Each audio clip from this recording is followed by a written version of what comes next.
ኣብዚ ትሪእዎ ኣለኹም ኣደ ነይቲ ዝሞተ 14 ዕድሚኡ ኤርትራዊ ንሽሓውና ዮዘፍ ንሳ ብሓዲሽ ሎማዓንቲ ኣብ ጋዜጣ ናይ ጀርመን ኢንተርቪው ገይራ ኣላ። ዮዘፍ ስካብ ሕጂ ሰላምታና በብዘለኹም ወይውፃኹም ክቡራት ተኸታተልትና ሎሚ ዕለት ፖሊስ ጀርመን ንስድራ እቲ መዋቲ ማለት እውን ስድራ ዮሴፍ ዝሃቦ ምላሽ ንኹሉ ሰብ እናገረመ ይርከብ ማለት እዩ። እቲ ቅድሚ 10 መዓልቲ ዘጋጠመ ሕማቕ ዝኾነ መቕተልቲ ኣብ ልዕሊ ዮሴፍ ወዲ 14 ዕድመ ኣብ ጀርመን ንኣንፈት ደው ጀርመን ኣብ ዝርከብ ደርማገን ኣብ ዝተባሃለ ቦታ ኣብ ጫካ ባሕሪ ተደውሩ ዝተረኸበ ዮሴፍ ስካብ ዝዓለት እዚኣ ዛጊድ ልዕሊ 10 መዓልቲ ዘቑፀረ ቀታሊ ንምርካብ ተባሂሉ ስካብ ዝዓለት እዚኣ እናመርመረ ዝጸንሐ እንትኸውን ነገር ግን ድማ ሎሚ ዕለን ንስድራ ዮሴፍ ዝተዋህቦ ምላሽ ንኹሉ ሰብ እናደንገጸ ይርከብ ማለት እዩ።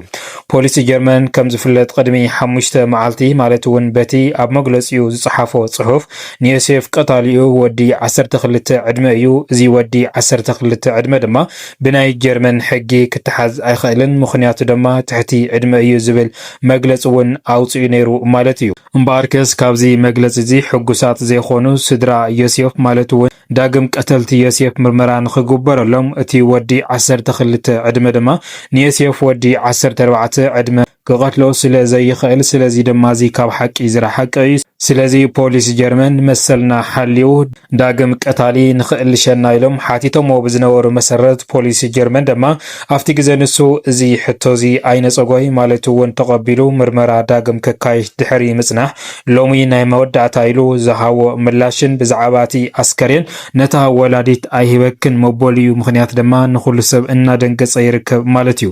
ካብዚ ዝተበገሰ ድማ ወላዲት ዮሴፍ ማለት እውን ወይዘሪት ሊሊ ድምፂ ይኹንኒ ኣስከሬን ውላደይ ኣይሁን ኢሎም እናበለት እውን ኣብ ዝተፈላለየ ማሕበራዊ ሚድያ እውን እናተዛረበት ትርከብ ማለት እዩ። ክቡራት ሰማዕትና እምበኣርከስ ነዚህን ዝኣመሰሉን ዝርዝር ሓበሬታት ፖሊስ ጀርመን ብዛዕባ እቲ ውፅኢት ዳግም ምርመራን ከምኡ ድማ ቀታሊ ዮሴፍ እንታይ ሓድሽ ነገር ኣለዎ ንዝብልን ብዛዕባ እቲ ኣስከሬን ፖሊስ ጀርመን ነታ ወላዲት ኣይበክን ዝበለላ ምኽንያት እንታይ እዩ ንዝብል ዝርዝር ሓበሬትኡ ናባኹም ክነብሎ ኢና። ንምክትታልና ሓቢርኩምና ንምጽናሕ ነዚ ቻነልና እዚ ሓድሽ ዝተዳኹንኩም ሳብስክራይብ ነውልኩም ኣባላትና ድማ ላይክ ሼር ነውልኩም መደባትና ስካብ መወዳእታ ሓቢርኩምና ጽንሑ። ኣብ ጀርመን ማለት እውን እቲ ብዕለት 28 ዝተፈጸመ መቕተልቲ ኣብ ልዕሊ ወዲ 14 ዕድመ ህፃን ዮሴፍ ኤርትራዊ ስካብ ዝዓለት እዚኣ ንኹሉ ሰብ እናገረመን እናሐዘነን ከም ዝነበረ ዝፍለጥ እዩ።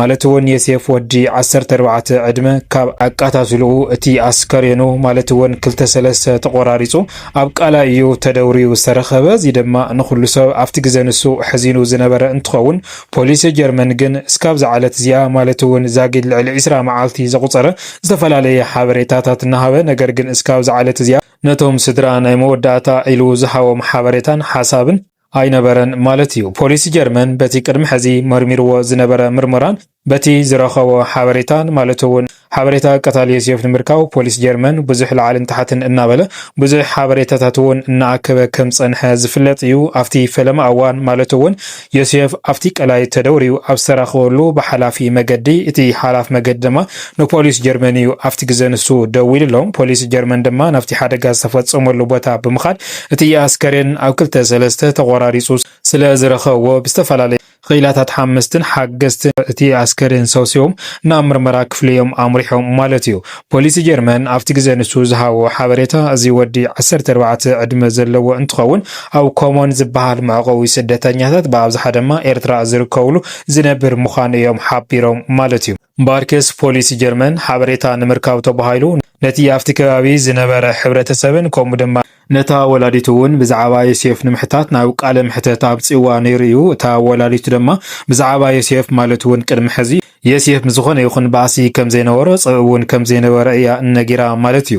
ነገር ግን ኣብታ ዝኸደላ ዕላት ማለት እውን ብዕለት 28 ናብ ክለብ ተኩሲ ይኸይድ ኣለኹ ብምባል እዩ እቲ ናይ ትምህርቲ ተኻዲንዎ ዝኸይድ ዝነበረ ዩኒፎርም ተኻዲኑ ዝወፀ ድሕሪኡ ድማ ኣይመፀንን ኢላ ናብቶም ክለብ ተኩሲ ኣብ ዝደወለትሉ ድማ ክለብ ተኩሲ እውን ምንም ዓይነት ፕሮግራምን ዝግጅን ከም ዘይነበረ እዮም ሓቢሮምላ እዚ ኢሎምኒ ኢላ ድማ ነቶም ፖሊስ ጀርመን እውን ሓቢራትሎም ማለት እዩ። ፖሊስ ጀርመን በኣርከስ ነቶም ኣብቲ ከባቢ ከባቢ ዝርከቡ መዘናግዒ ንኣስታት 12 ሰዓታት ኣሲርዎም ዝወዓለ እንትኸውን እዚ ድማ ቀታሊ ዮሴፍ ንምፅራይ ዝኣክል ዝተፈላለየ ሓበሬታታት ንምእካብ እንተባሂሉ ነቶም ኣብቲ ከባቢ ዝርከቡን ከምኡ ድማ እቲ ርየ ኢሉ ዝጠቆመ ሰብ እውን ኣሲሮሞም ከም ዝፀንሑ ዝፍለጥ እዩ። ድሕሪ ብዙሕ ቃለ ምሕተት ድማ ኣብዚ እዋን እዚ ብዛዕባ ቀታሊ ዮሴፍ ክርከብ ኣይከኣለን። እቶም ሰባት እሶም ድማ ናብ ገዝኦም ከም ዝኸዱ ዝፍለጥ እዩ። እምበር ክስ ፖሊስ ጀርመን ካብዚ ብዝተበገሰ ማለት እውን ሓበሬታ ቀታሊ ዮሴፍ ንዝሃበና ልዕሊ 10,000 ዩሮ ክነበርክቲና ብውልቀ ይኹን ብትካል ንዝሓበረና 10,000 ዩሮ ክንህቢና ኢሎም ኣውፅኦም ብዝነበርዎ መሰረት ካብዚ ብዝተበገሰ ድማ እተን መምህራን ኣብቲ ፈለማ እዋን ተጠቂሞን እተን መምህራን ድማ ድሕሪ ቃለ ምሕተት እስቶም ምስኡ ዝነበሩ ኣዕሩኽቲ እዮም ጠቂሞን ማለት ፖሊስ ጀርመን ባርከስ ካፕቲን እናበለ ሓበሬታ ድሕሪ ምእካብ ቅድሚ 6 መዓልቲ ግን ዮሴፍ ቀታሊዩ ወዲ 12 ዕድመ እዩ ዝብል መግለፂ ኣውፅኡ። ነገር ግን እዚ ከይኣክል ድማ ነቲ ዝቀተለ ሰብ ድማ ትሕቲ ዕድመ ስለ ዝኾነ ክእሰር ይኹን ክትሓዝ ወይ ድማ ብሕጊ ክትሓዝ ኣይኽእልን ዝብል መግለፂ ድማ ኣውፅኡ። እዚ ድማ ነቶም ስድራ ዮሴፍ ማለት እውን ስድራ ሞዋቲ ብጣዕሚ ኣቆጢዑ ዝነበረ ኩነታት እዩ ማለት እዩ። ባርከስ ካብዚ ዝተበገሰ ስድራ ዮሴፍ ወላዲት ወይዘሮ ሊሊ ድማ ዳግም እቲ ቀታሊ ንኽምርመረላ ዳግም ሕቶዋ እናቕረበት ዝነበረት እንትኸውን ፖሊስ ጀርመን ድማ እቲ ሕቶ ተቐቢሉ ዳግም ምርመራ እናካየደ ፀኒሑ እዩ ማለት እዩ። ክቡራት ሰማዕትና እምበኣርከስ ሎሚ ብዘውፅኦ ሓበሬታ ፖሊስ ጀርመን ድማ ንዮሴፍ ቀታሊኡ እቲ ወዲ 12 ዕድመ ከይኾነ ወዲ 22 ዕድመ እዩ። ነገር ግን ድማ እቲ ወዲ 12 ዕድመ ናይ ጀርመን ዜግነት ዘለዎ ምስቲ ወዲ 22 ዕድመ ከም ዝነበሩ እዚኦም ድማ ክልቲኦም ኣሕዋት ከም ዝኾኑ ይተሓቢሩ ዘሎ ማለት እዩ። እምበኣርከስ እቲ ወዲ 22 ንዮሴፍ ንምንታይ ቀቲልዎ ንዝብል ዝርዝር ሓበሬቱ ኣይወፅኦን። ነገር ግን ኣብ ኢድ ቁፅር ሕጊ ፖሊስ ጀርመን ኣውዒልዎ ከም ዘሎን እዚ ሰብ እዚ ድማ ቀታሊኡ ምዃኑ እውን ኣሚኑ ዝብል ሓበሬታ እናተሰምዐ ይርከብ ማለት እዩ። ክቡራት ሰማዕትና እምበኣርከስ ካብዚ ዝተበገሰ እንድሕር ዳ ቀታሊ ተረኺቡ ቀታሊ እውን ኣብ ኢድ ቁፅር ሕጊ ፖሊስ ጀርመን ውዒሉ ኣስከሬን ውላደይ ሃውኒ ብስነ ስርዓት ድማ ቀብሪ ከካይድ ኣብ ዝበለትሉ እዋን ድማ እቶም ፖሊስ ጀርመን እቲ ኣስከሬን ክዋሃብ ከም ዘይኽእሉ እዮም ሓቢሮምላ ዘለው ማለት እዩ። እምበኣርከስ ኣስከሬን ኣይንህበክን ጥራሕ ከይኾነ በዚ መዓልቲ ንህበኪ ኢና ዝብል ናይ ቆፀረ ዕለት እውን ኣይሃዋን ዘለው ማለት እውን እቲ ኣስከሬን ግን ብፍሉይ ቦታ ከም ዝደልይዎ እዮም እናተሓበረ ዘሎ ማለት እዩ። እምበኣርከስ ነዚ ንሰምዑ ስድራ ዮሴፍን ከምኡ ድማ እቶም ናይ ኤርትራ ዜግነት ዘለው እቲ ኣስከሬን ንምንታይ ደልዮሞ ስለዚ ኣስከሬን ዮሴፍ ይወሃበና እናበሉ እውን ትርር ዝበለ ቅዋም እናስምዑ ይርከቡ። ዝተፈላለየ ወሃብቲ ርእይቲ ድማ ደልዮሞ እዮም ስለዚ እቲ ኣስከሬን ክውና ኣይንኽእልን ብሕጊ ንሕተቶም ዝብል ሓበሬታ እውን እናተሰምዐ ይርከብ ማለት እዩ። ብሓፈሻ ፖሊስ ጀርመን ሎም ዕለት ዘውፅኦ ናይ መጨረሻ ሓበሬታ ዮሴፍ ብዝምልከት ንዮሴፍ ቀታሊዩ ወዲ 22 ዕድመ ምዃኑ እዚ ድማ ምስቲ ወዲ 12 ዕድመ ተባሂሉ ቅድሚ 6 መዓልቲ ተጠቂሙ ዝነበረ ምስኡ ከም ዝነበረ ጉዳይ መቕተሉ እስካብ ዝዓለት እዚኣ ኣይተፃረየን። ነገር ግን ድማ ወይ ዕድመ ልክዕ ወይ ድማ 15 ዓመት ክፍረዶ ይኽእል እናተባሃለ እውን ርእይቶ እናተዋሃበ እዩ ዘሎ ማለት እዩ።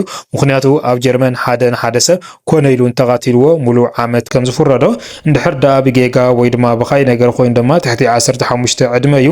ነዚ እስካብ ሕዚ ኣይፃረየን ዘሎ። ነገር ግን ቀታሊ ዮሴፍ ሒዘ ኢሉ ሎም ፖሊስ ጀርመን ዕላዊ ገይሩ ኣሎ ማለት እዩ። ክቡራት ሰማዕትና ኣብዚ ዝሕዝን ነገር ግን እታ ወላዲት ድምፂ ይኹንኒ ማለት እውን ኣስከሬን ውላደይ ኣይውንን ኢሎም እናበለት እውን ድምፂ እናስምዐት እያ ትርከብ ማለት እዩ። ክቡራት ሰማዕትና ካብ ዝተበገሱ ድማ ብዙሓት ኤርትራውያን ሰላማዊ ሰልፊ ክንወፅ ኢና እናበሉ እውን መፀዋዕታ ዓርሲ በዓርሶም እናቕረቡ ይርከቡ ማለት እዩ። ክቡራት ሰማዕትና እምበኣርከስ ሎሚ ዝወናዮም ዝርዝር ሓበሬታና እዚኦም ይመስሉ ነይሮም።